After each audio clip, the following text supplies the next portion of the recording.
प्यारे दोस्तों, आपने हजरत मरियम का नाम तो सुना ही होगा। हजरत मरियम अपने समय की सबसे महान और श्रेष्ठ महिला थीं। उनका नाम मरियम इसलिए रखा गया क्योंकि मरियम का अर्थ होता है पवित्र और साफ, यानी हजरत मरियम पूरी तरह से पवित्र और पाक थीं। उन्होंने अपनी पूरी जिंदगी में कभी किसी गैर मर्द की तरफ नजर तक नहीं उठाई और न ही किसी मर्द ने उन्हें देखा। इसके अलावा हजरत मरियम ने अपनी पूरी जिंदगी में कभी शादी नहीं की, यानी उनका कोई शौहर भी नहीं था। फिर भी अल्लाह की कुदरत से हजरत मरियम अलैहिस्सलाम 90 साल की उम्र में बिना किसी मर्द के प्रेग्नेंट हो गईं और फिर उन्होंने एक बच्चे को जन्म दिया। अब आप सोच रहे होंगे कि जब मरियम ने कभी किसी मर्द को देखा तक नहीं और जब किसी मर्द ने हजरत मरियम को छुआ तक नहीं, तो फिर हजरत मरियम हामला कैसे हुईं और फिर उनके यहाँ बच्चा कैसे पैदा हुआ। आज की इस वीडियो में हम आपको अल्लाह पाक की कुदरत का ऐसा करिश्मा बताएंगे जिसे सुनकर यकीनन आप भी हैरान और परेशान हो जाएंगे और आपका अल्लाह पर भरोसा और मजबूत हो जाएगा। इसलिए इस वीडियो को आखिर तक जरूर देखें। और सबसे पहले, अगर आपको अल्लाह की जात पर पूरा भरोसा है तो इस वीडियो को दिल से एक लाइक जरूर करें और मेहरबानी करके इसे शेयर भी कर दें ताकि यह वीडियो और भी लोगों तक पहुंच सके। दोस्तों, एक बार हजरत मरियम अलैहिस्सलाम अपनी खाला के घर किसी काम से गईं। वहां जाकर वे पर्दा लटकाना चाह रही थीं कि अचानक हजरत जिब्राइल अलैहिस्सलाम एक खूबसूरत नौजवान की शक्ल में उनके सामने जाहिर हो गए। हजरत मरियम ने देखा कि यह ना महरम अचानक कौन आ गया और मुझे देख रहा है। इसलिए उन्होंने कहा, ऐ शख्स, मैं तुझसे अल्लाह की पनाह मांगती हूं। अगर तू परहेजगार है तो यहां से चला जा। यह सुनकर हजरत जिब्राइल अलैहिस्सलाम ने फरमाया, मैं वह आदमी नहीं हूं जिससे आप डर रही हैं। मैं तो अल्लाह का एक फरिश्ता हूं और आपको एक पाक बच्चा देने के लिए आया हूं। इस बात को कुरान पाक में कुछ इस तरह बयान किया गया है। फरिश्तों ने कहा, ऐ मरियम, अल्लाह तुझे अपनी तरफ से एक बेटे की खुशखबरी देता है जिसका नाम ईसा बिन मरियम होगा। वह दुनिया और आखिरत में बड़ा मर्तबा पाने वाला और अल्लाह के करीबी बंदों में से होगा। वह लोगों से बात करेगा जब वह पालने में होगा और जब बड़ा होगा और वह नेक लोगों में से होगा। हजरत जिब्राइल अलैहिस्सलाम की यह बात सुनकर हजरत मरियम ने कहा, मगर मेरा बेटा कैसे होगा? मुझे तो आज तक किसी मर्द ने छुआ तक नहीं और न ही मैं कोई बदचलन औरत हूं। यह सुनकर हजरत जिब्राइल अलैहिस्सलाम ने फरमाया, तुम्हारी यह बात सही है, लेकिन तुम्हारे रब ने फरमाया कि मेरे लिए बिना बाप के बेटा पैदा करना आसान है। जब मैं हजरत आदम को बिना औरत के और हजरत हव्वा को बिना मर्द के पैदा कर सकता हूं, तो तुम्हें बेटा देना कोई मुश्किल नहीं है। कुरान पाक में इसे कुछ इस तरह बयान किया गया है। मरियम ने कहा, ऐ मेरे प्यारे रब, मेरे यहां बेटा कैसे होगा जबकि किसी मर्द ने मुझे आज तक छुआ तक नहीं। तो अल्लाह ने फरमाया, अल्लाह इसी तरह पैदा करता है जैसे वह चाहता है। जब अल्लाह किसी काम का फैसला करता है तो बस उसे हुक्म देता है और वह काम हो जाता है। इसके बाद हजरत मरियम को यह भी खुशखबरी दे दी गई कि उनका बेटा नबी होगा। वह बनी इज़राइल में तौरात और इंजील का ज्ञानी होगा और बहुत से चमत्कार दिखाएगा। कुरान पाक में इसे इस तरह बयान किया गया है, और अल्लाह उसे किताबें हिकमत, तौरात और इंजील सिखाएगा और वह बनी इस्राएल की तरफ रसूल होगा। फिर हजरत जिब्राइल अलैहिस्सलाम ने हजरत मरियम अलैहिस्सलाम के गिरेबान में रूह फूंक दी, जिससे उनको हमल ठहर गया। इसके बाद हजरत मरियम फरमाया करती थीं कि गर्भावस्था के दौरान हजरत ईसा अलैहिस्सलाम मुझसे अकेले में बातें करते और भीड़ में अल्लाह की तस्बीह बयान करते, जबकि वे अब भी मेरे पेट में ही थे। इसके अलावा जब हजरत मरियम अपनी खाला से मिलती थीं तो ऐसा महसूस होता था कि उनकी खाला के पेट में जो बच्चा था, हजरत याहिया अलैहिस्सलाम, वह अपने ममेरे भाई हजरत ईसा अलैहिस्सलाम की तरफ झुकता, यानी उन्हें सलाम करता। दोस्तों, उस समय यूसुफ नजर, जो हजरत मरियम के मामा का बेटा था, वह बैतुल मुक़द्दस में इबादत किया करता था और कभी कभी अपनी खाला हजरत मरियम के पास पहुंच जाया करता था। जब उसे हजरत मरियम के हालात के बारे में पता चला तो उसने इस बात की तहकीक की। तब हजरत मरियम ने उसके सामने पूरा वाकया बयान कर दिया। इसके बाद जब हजरत मरियम के बच्चे की पैदाइश का समय आ गया तो उन्हें अल्लाह की तरफ से यह हुक्म मिला, ए मरियम, इस शहर से कहीं बाहर निकल जाओ। अगर तुम्हारी कौम ने इस बच्चे को देख लिया तो वे तुम्हें और तुम्हारे इस बच्चे को मार डालेंगे। इसीलिए फिर हजरत मरियम यूसुफ नजर के साथ वहां से रवाना हो गईं। हजरत जिब्राइल अलैहिस्सलाम भी उनके रास्ते में मौजूद थे। जब वे बैतलहम पहुंचे तो तफसीर हकानी में आता है कि वहां उन्हें एक पुराना सा मकान मिला जिसके पास एक सूखा खजूर का पेड़ था। हजरत मरियम उसी पेड़ के पास टिककर बैठ गईं और फिर वहीं बिना किसी तकलीफ के हजरत ईसा अलैहिस्सलाम की पैदाइश हुई। उस समय हजरत मरियम ने अर्ज किया, काश मैं इस दिन को देखने से पहले ही मर जाती। अल्लाह ताला ने अपनी एक फरिश्ते को वहां भेजा और अल्लाह के फजल से हजरत मरियम के पैरों के नीचे से पानी का एक झरना जारी कर दिया गया। फिर फरिश्ते ने हजरत ईसा अलैहिस्सलाम को उसी पानी से गुस्ल दिया। इसके बाद हजरत जिब्राइल अलैहिस्सलाम ने हजरत मरियम को आवाज दी, ए मरियम, गमगीन मत हो, अल्लाह ने तुम्हारे लिए एक नहर जारी कर दी है और इस सूखे पेड़ को भी हरा भरा कर दिया है। अब तुम इस खजूर के पेड़ को हिलाओ तो तुम्हारे लिए ताजा खजूरें गिरेंगी। इन्हें खाओ, पानी पियो और अपने बेटे को देखकर अपनी आंखें ठंडी करो। यह सुनकर हजरत मरियम ने कहा, अगर लोग मुझसे पूछें कि यह बच्चा कहां से आया, यह किसका है, तो मैं उन्हें क्या जवाब दूंगी? हजरत जिब्राइल अलैहिस्सलाम ने फरमाया, ए मरियम, अगर कोई तुमसे पूछे तो उसे इशारे से कह देना कि मैंने अल्लाह के लिए रोजे की नजर मानी है, इसलिए मैं किसी भी इंसान से बात नहीं करूंगी। तफसीर हकानी में आता है कि उस वक्त खाने पीने के अलावा बातचीत से चुप रहने का भी रोजा हुआ करता था। कुरान पाक में इस बात को यूं बयान किया गया है, मरियम ने गर्भ धारण किया और फिर उसे लेकर एक दूर की जगह चली गई। फिर जब वह खजूर के पेड़ के पास पहुंची तो उन्होंने कहा, काश मैं इससे पहले ही मर गई होती। तब मरियम को एक गैबी आवाज आई, ए मरियम, गमगीन मत हो, तुम्हारे रब ने तुम्हारे नीचे से एक झरना जारी कर दिया है। अब इस खजूर के पेड़ को हिलाओ, इससे तुम्हारे ऊपर पकी हुई खजूरें गिरेंगी। बस इन्हें खाओ, पानी पियो और अपनी आंखें ठंडी करो। फिर अगर कोई आदमी तुमसे पूछे तो कह देना कि मैंने रहमान अल्लाह के लिए रोजा रखा है, इसलिए मैं आज किसी भी इंसान से बात नहीं करूंगी। हजरत अब्दुल्लाह इब्ने अब्बास फरमाते हैं, हजरत मरियम फरिश्ते की इस बशारत से बेफिक्र हो गईं और फिर 40 दिनों तक वहीं रहीं जब तक कि उनका निफास पूरा नहीं हो गया।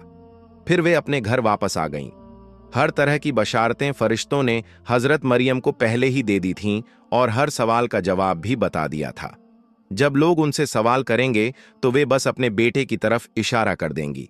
जब बनी इज़राइल के लोगों ने यह बात सुनी तो वे बहुत गुस्से में आ गए और कहने लगे, ए हारून की बहन, तूने कितना बुरा काम किया।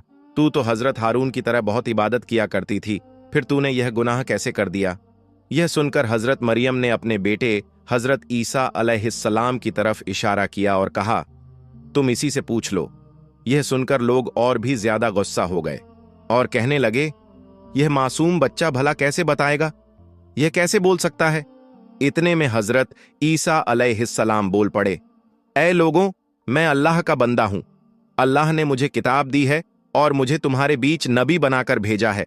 जब कौमे यहूद ने यह अल्लाह का मौजज़ा देखा तो उनकी जबान बंद हो गई और वे लोग वहीं पर हजरत ईसा अलैहिस्सलाम पर ईमान ले आए।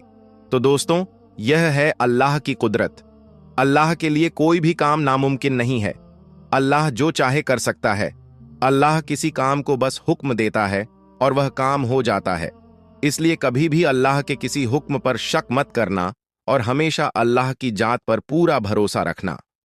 प्यारे दोस्तों, आज आप सभी के लिए प्यारे आका हजरत मोहम्मद मुस्तफ़ा सल्लल्लाहु अलैहि वसल्लम के हुस्न मुबारक के बारे में एक ऐसा मोजिज़ा लेकर आया हूं जिसे सुनने के बाद यकीनन आपका दिल तड़प जाएगा।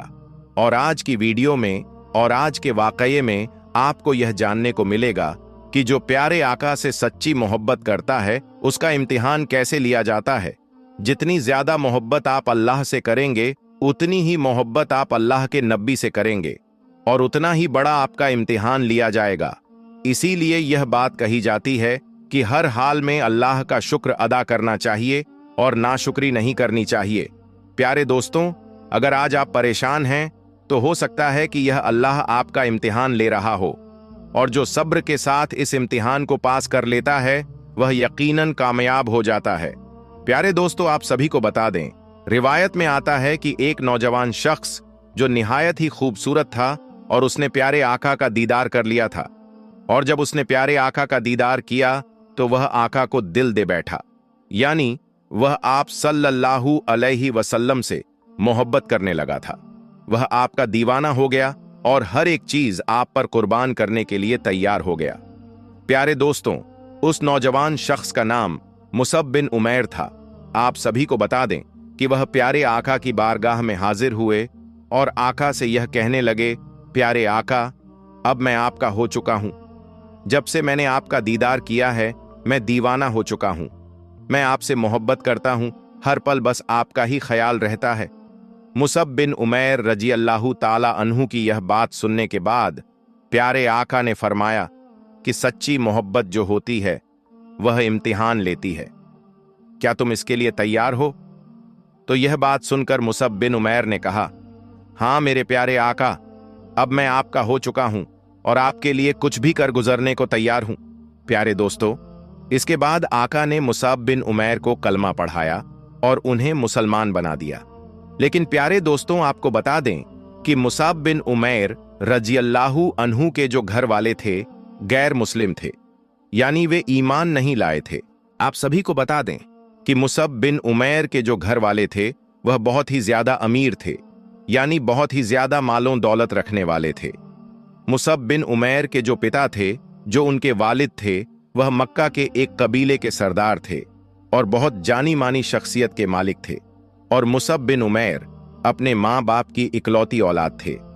प्यारे दोस्तों, इसका मतलब यह है कि आप बहुत बड़े रईस और अमीर थे, और इकलौती औलाद होने की वजह से आपकी जो परवरिश हुई वह शाही घराने के मुताबिक हुई थी। आपका जो लिबास था वह भी शाही घराने का होता था। जो खाना आपको खिलाया जाता था वह भी शाही अंदाज में खिलाया जाता था, और आपकी जो माँ थीं वह आपसे बहुत ज्यादा मोहब्बत किया करती थीं। इसका मतलब यह है कि मुसअब बिन उमैर की जो परवरिश थी वह मक्का के बाकी बच्चों से अलग हुई थी। यहां तक कि जब आप घर से निकला करते थे तो आपके लिबास, आपके अंदाज और आपकी खूबसूरती को देखकर लोग दूर से ही आपको पहचान लेते थे कि मुसअब बिन उमैर आ रहे हैं। लेकिन जब मुसअब बिन उमैर रजी अल्लाहु अन्हु ने इस्लाम को कबूल कर लिया, मुसलमान हो गए, तो इसके बाद जब वह अपने घर गए तो उन्होंने अपने घर वालों को यह बात बताई कि मैंने इस्लाम कबूल कर लिया है, मैं मुसलमान हो चुका हूं। प्यारे मुसलमान भाइयों, इतना सुनना था कि उनके जो घर वाले थे, जो उनसे बेइंतहा मोहब्बत करते थे, उनकी माँ जो उनकी एक पल की जुदाई को भी बर्दाश्त नहीं कर सकती थीं, जिन्होंने उनकी परवरिश एक राजा महाराजाओं की तरह की थी, वही घर वाले यानी वही माँ बाप उनसे नफरत करने लगे और उन्हें बुरा भला कहने लगे। मेरे प्यारे मुसलमान भाइयों, सिर्फ वजह यह थी कि उन्होंने कलमा पढ़ लिया था और मुसलमान हो गए थे। यहां तक कि उनके घर वालों ने उन्हें सताना शुरू कर दिया और उन्हें परेशान करना शुरू कर दिया। मैंने आपको शुरुआत में ही बताया था कि जो सच्ची मोहब्बत होती है वह यकीनन इम्तिहान लेती है। ऐसा इम्तिहान लेती है कि यकीनन आपके होश गुम हो जाएंगे। प्यारे दोस्तों, मुसअब बिन उमैर के जो माँ बाप थे वह अब उन्हें परेशान करने लगे, उन्हें तरह तरह की तकलीफें देने लगे। यहां तक कि उनका खाना बंद कर दिया गया, उनको पानी देना बंद कर दिया गया, और आपके जो कपड़े थे उन्हें भी छीन लिया गया। इसका मतलब यह है कि उनके माँ बाप उन्हें परेशान करने लगे ताकि वह मजहबे इस्लाम को छोड़ दें। प्यारे मुसलमान भाइयों, इसके बावजूद मुसअब बिन उमैर ने यकीनन इन सभी बातों को नजरअंदाज कर दिया। चाहे वह कितने भी परेशान रहे, लेकिन वह परेशानियों को सहते रहे, क्योंकि वह जानते थे कि सच्ची मोहब्बत जो होती है वह इम्तिहान लेती है। यहां तक कि उनकी माँ, जो अपने बेटे के बारे में हर बात जानती थीं, वह जानती थी कि मैं अपने बेटे को किस तरह से कंट्रोल कर सकती हूं। प्यारे दोस्तों, मुसअब बिन उमैर की वालिदा ने उनसे यह बात कही कि अगर तुम इस्लाम धर्म को नहीं छोड़ते, अगर तुम मोहम्मद मुस्तफ़ा सल्लल्लाहु अलैहि वसल्लम के दीन को नहीं छोड़ते, तो मैं आज से खाना पीना छोड़ दूंगी। प्यारे दोस्तों, इतना सुनना था कि मुसअब बिन उमैर ने यह कहा, ऐ माँ, अगर तू खाना नहीं खाएगी तो मुझे तकलीफ होगी। मैं तुझसे बेइंतहा मोहब्बत करता हूं। मैं तुझे तकलीफ में देखना नहीं चाहता, लेकिन प्यारे आका के लिए तेरे जैसी हजारों माओं को मैं कुर्बान कर सकता हूं। इतना सुनना था कि घर वाले जो थे गुस्से में आ गए और उन्होंने उन्हें घर से निकाल दिया। यहां तक कि उनके कपड़े भी छीन लिए गए। प्यारे दोस्तों, ये वही मुसअब बिन उमैर हैं जो जब घर से बाहर निकला करते थे तो लोग दूर से ही उन्हें उनके लिबास और खूबसूरती को देखकर पहचान लिया करते थे और कहते थे, देखो मुसअब बिन उमैर आ रहे हैं। और आज उन्हें इतनी ज्यादा तकलीफ दी गई कि उनके बदन से कपड़ा भी छीन लिया गया। इसके बाद मुसअब बिन उमैर ने मेंढे की खाल को अपने बदन पर लपेटा और मक्का से मदीना के लिए रवाना हो गए। जो भी मुसअब बिन उमैर को देखता उसकी आंखों में आंसू आ जाते। यहां तक कि जब मुसअब बिन उमैर मदीना पहुंचे तो सहाबाए किराम ने जब उन्हें इस हालत में देखा तो उनकी भी आंखों में आंसू आ गए और वह तड़प तड़प कर रोने लगे।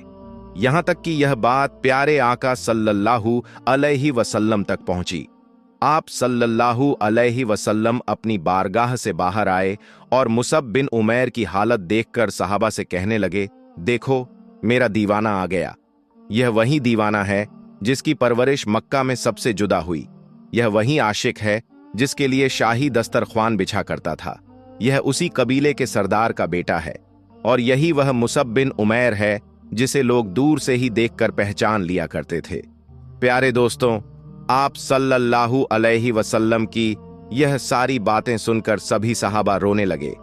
यहां तक कि प्यारे आका ने सहाबा को मुखातिब करते हुए कहा, कसम उस परवरदिगार की, कसम उस अल्लाह की जिसके कब्जे में मेरी जान है, तुम मुसअब बिन उमैर की जाहिरी हालत को मत देखो। तुम उनके दिल को देखो कि अल्लाह ने उनके दिल को रोशन कर दिया है, उनके दिल को नूरानी कर दिया है और मेरी मोहब्बत उनके दिल में भर दी है। उनके माँ बाप उनसे कितनी ज्यादा मोहब्बत किया करते थे, एक पल की जुदाई बर्दाश्त नहीं कर सकते थे, लेकिन आज मेरी मोहब्बत और मेरे इश्क ने उनकी यह हालत कर दी। इसने साबित कर दिया कि यह मुझसे किस हद तक मोहब्बत करता है। प्यारे दोस्तों, जो सच्ची मोहब्बत होती है वह यकीनन इसी तरह से इम्तिहान लेती है और न जाने क्यों आज हम छोटी छोटी बातों पर परेशान हो जाते हैं। प्यारे दोस्तों, अल्लाह यकीनन जिससे मोहब्बत करता है उसी से इम्तिहान लेता है और जितनी ज्यादा मोहब्बत होती है इम्तिहान भी उतना बड़ा ही होता है। इसलिए हर हाल में अल्लाह का शुक्र अदा करना चाहिए। बेशक अल्लाह सब्र करने वालों के साथ है। आप सब्र कीजिए, इंशा अल्लाह आपको ऐसा बेहतरीन इनाम मिलेगा जो आप यकीनन सोच भी नहीं सकते। प्यारे दोस्तों, यह प्यारे आका सल्लल्लाहु अलैहि वसल्लम के हुस्न का करिश्मा था कि जो भी उन्हें देखता वह देखता ही रह जाता और जो भी उन्हें देख लेता वह अपने पूरे खानदान को उनके ऊपर कुर्बान करने को तैयार हो जाता। प्यारे दोस्तों, एक मोमिन तब तक मुकम्मल मोमिन नहीं बन सकता जब तक वह अपने माँ बाप से ज्यादा, अपनी बीवी बच्चों से ज्यादा, अपने मालो दौलत से ज्यादा प्यारे आका सल्लल्लाहु अलैहि वसल्लम से मोहब्बत न करे। और यकीनन आज हमें यह मालूम पड़ गया कि प्यारे आका की मोहब्बत किस तरह से इम्तिहान लेती है। प्यारे दोस्तों, अगर आप सच्चे आशिके रसूल हैं, नबी के चाहने वाले हैं, तो इस बात को जितना हो सके उतना ज्यादा शेयर कीजिए। दुनिया वालों को बता दीजिए कि सच्ची मोहब्बत किसे कहते हैं, तो दिल खोलकर शेयर कीजिए।